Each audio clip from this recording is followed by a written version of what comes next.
Halo, selamat sore. Kami sore ini ada di Taman Doa Keluarga Kesayangan Allah di Sukorejo, Kendal. Jadi kalau dari kota Kendalnya kita ke selatan sampai di Kecamatan Sukorejo, lalu kita ke arah barat menuju ke arah Bawang. Ini adalah jalan raya Sukorejo Bawang. Ya, mari kita masuk untuk melihat ada apa di dalam Taman Doa. Marilah kita masuk. Ya, ini adalah tempat parkir. Nanti bisa motor, mobil parkir di sini atau di situ. Ya, ini ada pos penjaga. Kebetulan nggak ada orangnya. Pintu masuknya sebelah sini. Kalau yang sana pintu keluar. Kalau butuh lilin dan sebagainya itu ada di sana. Ada lilin. Coba kita lihat. Nah, itu lilinnya. Mari kita kembali. Nah, kita mulai dengan masuk di sebelah sini. Nah, ini adalah prasasti diresmikan oleh Bupati Kendal. Ya. Tapi nggak ada tanda tangan, tapi yang tanda tangannya Uskup ada. Uskup Robertus. Ini sebenarnya ini lilin, tapi udah habis. Yang sana ada. Ini namanya Taman Doa Keluarga Kesayangan Allah. Nah, ini masuk. Ketika kita masuk, kita turun aja karena lokasinya berada di bawah. Mari kita masuk. Kita akan disambut dengan gerbang. Gerbang ya dengan nuansa zaman kerajaan Majapahit. Inilah gerbang dengan nuansa kerajaan Majapahit ya. Bisa ini. Mari kita masuk. Ya, di sini. Di sini konsepnya adalah konsep Taman Doa Keluarga. Jadi bukan Taman Doa yang Gua Maria itu ya. Ada perintian 1 sampai 14. Tapi sebenarnya ada jalan salib tapi dalam mosaik di dalam sana. Ya, kalau kita bisa lihat ya kita lihat. Kalau enggak ya enggak usah, ini aja. Nah, inilah istilahnya pasewakan pertama atau perhentian pertama, yaitu tentang bahwa Allah mengkuduskan pernikahan. Jadi pernikahan sebagai sebuah sakramen itu adalah kudus. Ini reliefnya adalah relief pernikahan ya. Di situ ada mempelai pengantin pria dan wanita, ada dari keluarga pria dan dari keluarga wanita, ada para tamu dan ada bagian catering ya di situ. Kemudian yang perhentian kedua atau pasewakan kedua yaitu manusia sejak dicintai Allah sejak semula, sejak Adam diciptakan itu sudah dicintai. Demikian juga Allah mencintai manusia sejak dalam kandungan. Dan itu harus dicontoh oleh manusia. Manusia harus menyayangi anaknya sejak dalam kandungan. Oleh karena itu janganlah diaborsi. Kita turun lagi ke perhentian atau pasewakan ketiga. Di sini mengambil tema anak adalah anugerah teristimewa dari Allah. Di sini digambarkan kelahiran seorang anak, di mana ini mirip dengan Yesus lahirnya di palungan. Ini juga seolah-olah di palungan ya bayinya. Sang ibu berada di depan, di samping bayi. Sang bapak atau keluarga-keluarga dari orang tua ya, sang nenek, kakek itu di luar, dan ini ada malaikat yang siap melindungi sang bayi. Mari kita lanjutkan ke tempat berikutnya yang perhentian keempat, yaitu ini dia perhentian keempat, dan yang itu kelima. Nanti kita lihat yang keempat dulu. Ini yang keempat, sewakan keempat. Anak harus dididik dan ditumbuhkan.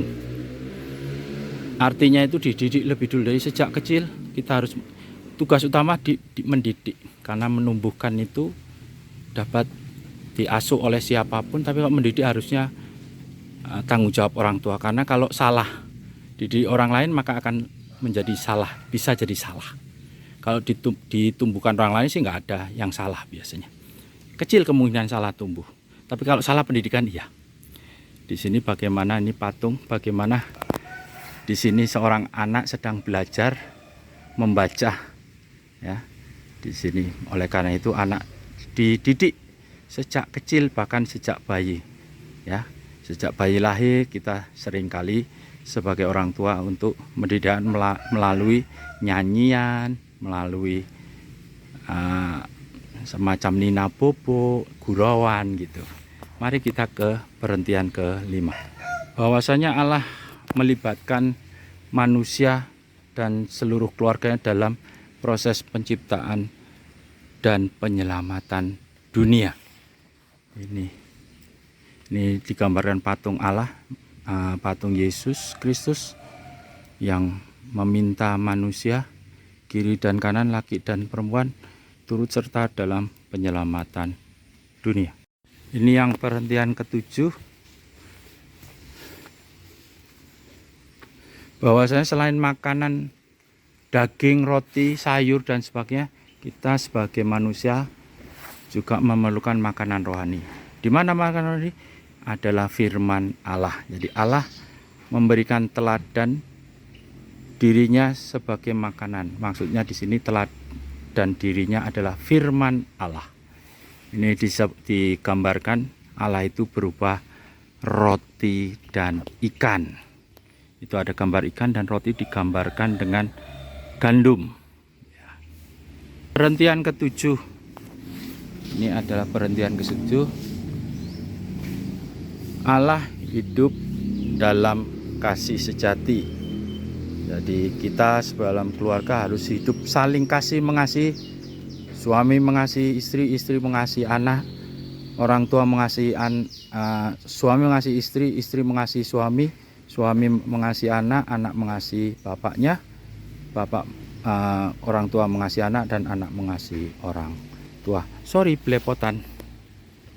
Ini tempat untuk diadakan semacam ibadah mini. Jadi kalau di sini mungkin satu rombongan isinya 20 orang, 30 orang bisa melakukan ibadah kalau membawa prodiakon ya. Bisa memakai di sini. Kita ke perhentian yang ke-8 yang ini. Jadi Allah menyelamatkan keluarga ketika dia dalam kondisi apapun, susah, gembira, tetap diselamatkan. Ya, Allah menyelamatkan keluarga yang sakit karena keluarga manusia adalah kesayangan Allah. Meskipun manusia menyakiti Allah, Allah tetap setia. Sama diharapkan kita manusia juga demikian. Meskipun anak kita menyakiti kita, kita tetap harus mencintai anak kita, tidak membuang mereka, tidak menganggap mereka bukan anak kita. Itulah yang diharapkan Allah kepada kita. Ini perhentian ke-9 atau pasewakan 9. Kematian tidak dapat memisahkan kasih Allah kepada manusia. Dan dalam kepercayaan kita sebagai seorang Kristiani penganut Yesus, manusia itu hidup abadi kalau manusia hidup sesuai dengan kehendak Allah. Jadi kematian itu hanya sesaat, kemudian akan bangkit kembali. Sama seperti Yesus ketika dia mati, wafat, dan 3 hari kemudian bangkit. Demikian saja manusia. Dia akan mati dan akan dibangkitkan Allah untuk diterima di Taman Firdaus sebelum berada di kerajaan surga. Ini adalah contoh keluarga Nazaret, di mana sebelah kiri itu adalah Yusuf, Santo Yusuf atau Santo Yosef sebagai seorang kayu, dibantu oleh Yesus dalam pekerjaannya, dan juga Maria membantu untuk menghasilkan penghasilan di keluarga. Demikianlah juga dalam keluarga kita harus saling tolong menolong, bantu membantu. Bapak sebagai tulang punggung keluarga mencari nafkah, dan anak juga membantu. Mungkin tidak membantu ikut berjualan, tapi membantu menyenangkan hati Bapak ketika pulang dari pekerjaan, pulang dari tempat kerja, sehingga tetap bersemangat bekerja keesokan harinya.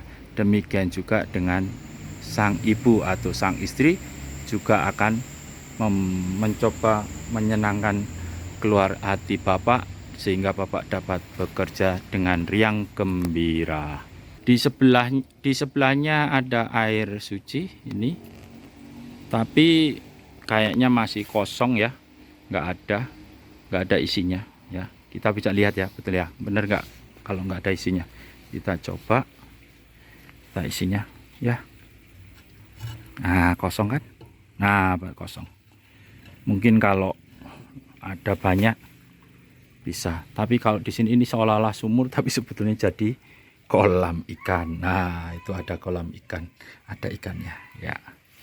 Ya, mungkin nanti kalau ada nih, tapi kayaknya diganti yang sebelah sana. Coba kita lihat yang sebelah sana. Nah, ini semacam kolam air kehidupan yang itu di atas kasih Allah menetes kepada manusia. Tidak ada putus-putusnya seperti ini. Tidak ada putus-putusnya. Mari kita melihat. Nah, inilah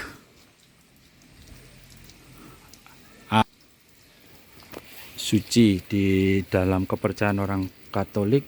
Setiap di tempat yang disucikan untuk berdoa, seperti Gua Maria dan Taman Doa ini, selalu disediakan air yang diyakini diberkati oleh Allah untuk bisa mendamaikan kehidupan kita. Demikianlah Taman Doa keluarga kesayangan Allah.